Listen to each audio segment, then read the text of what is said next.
బెల్లంతో రవ్వ లడ్డూలు అయితే ప్రిపేర్ చేస్తున్నా. మనం ఎన్ని రోజులు పెట్టినా కూడా అస్సలు గట్టిపడకుండా చాలా సాఫ్ట్గా ఉంటాయి. కావాల్సిన పదార్థాలు రవ్వ, బెల్లం తురుము, కొబ్బరి పౌడరు, కిస్మిస్లు, జీడిపప్పు అన్ని నేతిలో వేయించుకోవాలి. దీనికి సంబంధించిన ఫుల్ వీడియో లింక్ ఇస్తాను వీడియో పైన. రిలేటెడ్ వీడియోలో ఇంట్రెస్ట్ ఉంటే క్లిక్ చేసి చూడండి. ఈ విధంగా నేతిలో రవ్వను కూడా వేయించుకోవాలి. అన్నీ ఒక్కొక్కటిగా వేయించుకొని లడ్డూలు అయితే ప్రిపేర్ చేసుకోవాలి. చాలా బాగుంటాయండి టేస్ట్ అయితే. ఒకసారి ట్రై చేసి చూడండి.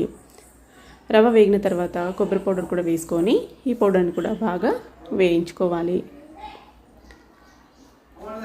ఈ విధంగా వేయించుకొని ఒక ప్లేట్లోకి తీసేసుకొని ముందుగా నేతిలో వేయించుకున్న జీడిపప్పు, కిస్మిస్లు, బెల్లం తురుము వేసుకొని బాగా మిక్స్ చేసుకొని కాచి చల్లార్చిన పాలను అయితే యాడ్ చేసుకోవాలి.